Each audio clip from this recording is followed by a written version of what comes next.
Good morning once again, everyone. I'm ever so thankful that you all could join me.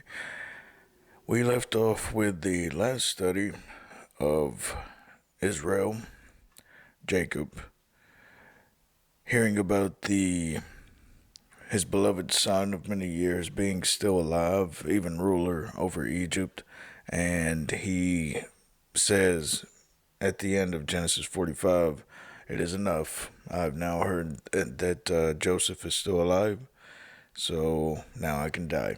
Now we pick up right here in Genesis 46:1.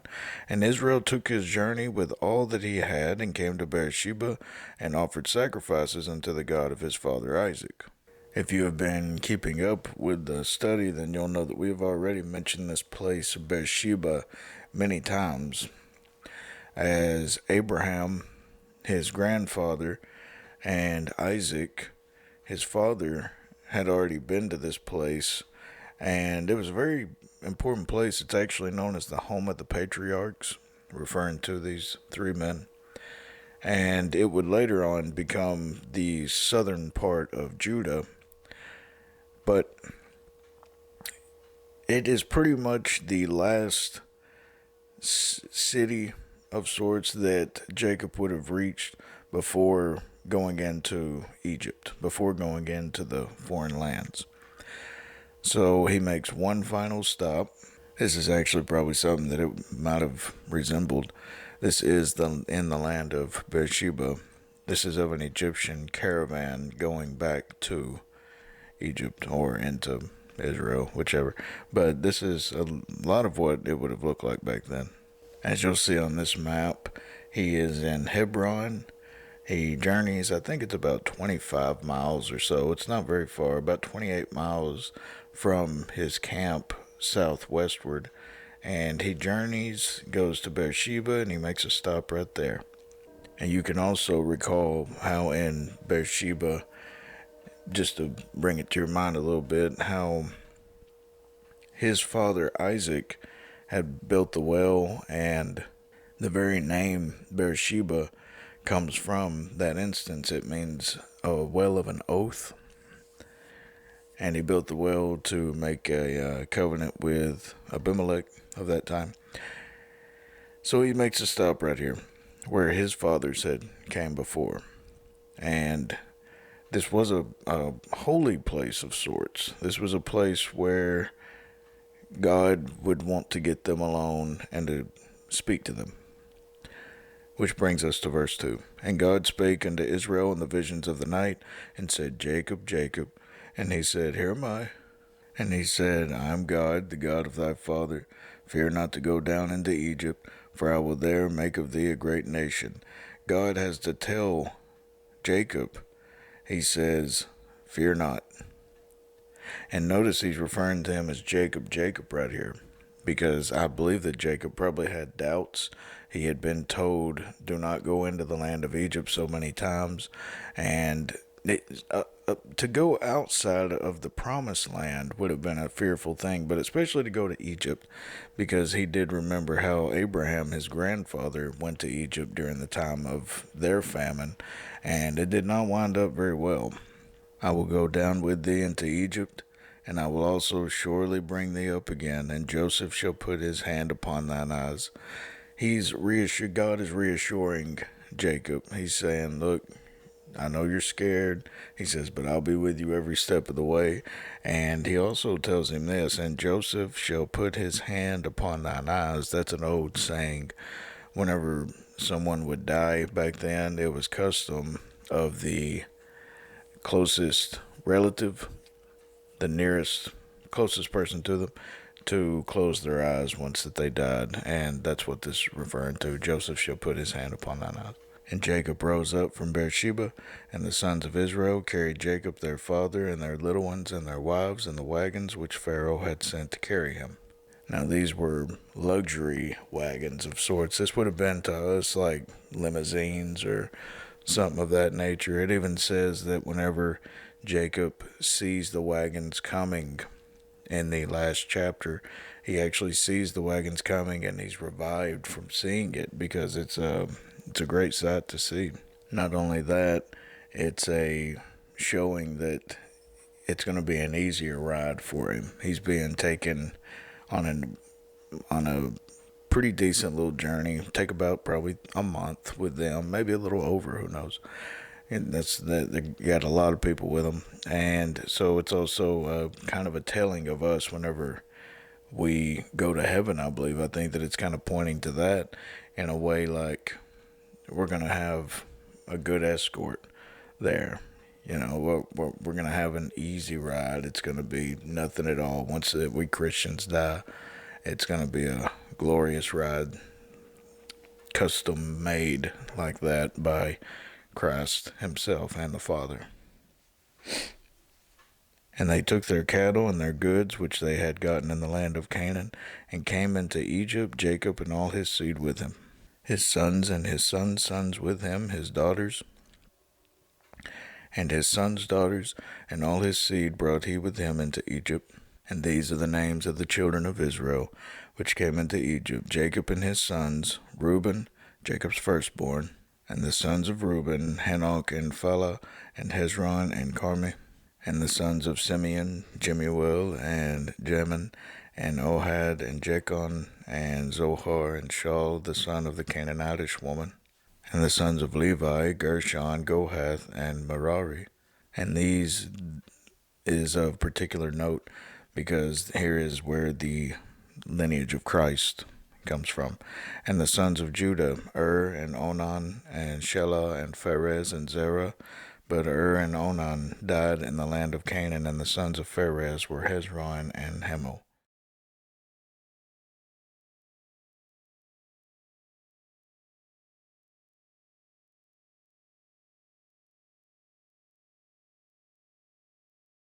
And the sons of Issachar, Tola, and Puvah, and Job, and Shimron. I did get to looking into who was this Job. Is this the same Job mentioned in the book of Job? And it is not. There's never seen one source that said that it was. This lineage is mentioned again in Numbers and in First Chronicles, and there is no connection whatsoever, no mention of anything within the book of Job. Matter of fact, Genesis 36, the lineage of Esau, is the much closer, more plausible reference to the actual Job that may be him. And the sons of Zebulun, Sered, and Elon, and Jalil. These be the sons of Leah, which she bare unto Jacob in Padanaram with his daughter Dinah. All the souls of his sons and his daughters were 33. And the sons of Gad, Ziphion, and Haggai, Shuni, and Esbon, Eri, and Erodi, and Areli. And the sons of Asher, Jemna, and Ishua, and Isua, and Beriah, and Sarah, their sister, and the sons of Beriah, Heber, and Malkiel. These are the sons of Zilpah, whom Laban gave to Leah, his daughter, and these she bare unto Jacob, even 16 souls. The sons of Rachel, Jacob's wife, Joseph, and Benjamin. And unto Joseph in the land of Egypt were born Manasseh and Ephraim, which Asenath, the daughter of Potiphera, priest of On, bare unto him. And the sons of Benjamin were Bela, and Becher, and Eshbel, Gera, and Nemon, Eha, and Rosh, Mupin, and Hupim, and Ard. These are the sons of Rachel, which were born to Jacob. All the souls were 14. And the sons of Dan, Husham. And the sons of Naphtali, Jazil, and Gunai, and Jezer, and Shelem. These are the sons of Bilhah, which Laban gave unto Rachel his daughter, and she bare these unto Jacob. All the souls were 7. All the souls that came with Jacob into Egypt, which came out of his loins, besides Jacob's sons' wives, all the souls were 66. And the sons of Joseph, which were born him in Egypt, were 2 souls. All the souls of the house of Jacob, which came into Egypt, were 70, so 70. And he sent Judah before him unto Joseph to direct his face unto Goshen, and they came into the land of Goshen. Now Goshen, for all of you who may not know, it's called the land of Goshen, but also the land of Ramses. We'll see this come up in Exodus. This is the established place in Egypt where they would, where the Hebrew people would be enslaved for over, well, 400 years they'd be enslaved, but they'd be here for longer than that, about 430 years. And we'll see this come up later on, but right here is where Goshen would be. And also notice how Jacob sends his son Judah.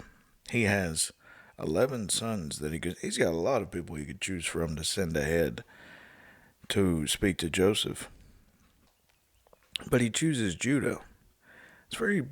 It's kind of unique, isn't it? Because now, if the roles were reversed, we're kind of seeing how the father is sending his son Judah, who is the beginning of the lineage of Christ as far as the sons go. He's sending him to prepare Joseph to get everything ready. There's something in that. It's a passage in which calls you to think a little bit. And Joseph made ready his chariot and went up to meet Israel, his father, to Goshen, and presented himself unto him, and he fell on his neck and wept on his neck a good while. That's a lovely verse right there. They wept for a good long while. You imagine that, just how, oh man, I mean, we went over it in the last chapter, but this is the first time, I mean, Jacob, he just spent over 2 decades thinking that this guy, his favorite son, was dead. And now he's seeing him, not only seeing him, he's smelling his whatever kind of scent that he had, and he sees his present, he's holding him, and he's hugging him, and he's embracing him, and he sees him as a man. He's probably taller than him, at this point. He's got kids with him, he's ruler. No other man can really approach Joseph like this, but Jacob can run round up and just start loving on him. Very, very beautiful. And Israel, notice I'd saying Israel, and Israel said unto Joseph, Now let me die, since I have seen thy face, because thou art yet alive. And Joseph said unto his brethren and unto his father's house, I will go up and show Pharaoh, and say unto him, My brethren and my father's house, which were in the land of Canaan, are come unto me.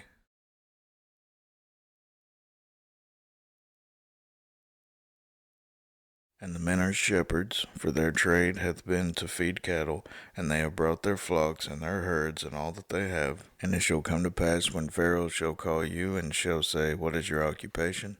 That ye shall say, Thy servant's trade hath been about cattle from our youth even until now, both we and also our fathers, that ye may dwell in the land of Goshen, for every shepherd is an abomination unto the Egyptians. See, I believe that this shows that Joseph remembered how it's dangerous for his people to mingle with the Egyptians, for anyone outside of the family. So he's telling them, make it be known that you're shepherds. This way you'll be looked at as an abomination, and they'll not bother you. They'll not try to mingle with you. They'll not try to trade with you. And it's mainly because the Egyptians viewed sheep as unclean. They didn't like sheep. They liked everything else, but they didn't like sheep. That's telling in and of itself. How these evil people, pagans, hated sheep and were called sheep by Christ. It makes so much sense. But they viewed sheep as unclean, therefore they could not stand shepherds of sheep. There's a lot in that just to unpack, but how they wouldn't like Christ, they never would accept Christ or anything. But that's the reason why they detested shepherds of all sort. And Joseph's saying, look, make it be known that you're shepherds. They can't stand shepherds, and this will keep them away from you.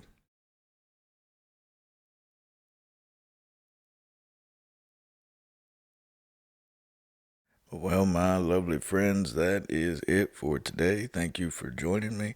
Tomorrow, Lord willing, we will pick up in Genesis 47. God of peace be with you all. Amen.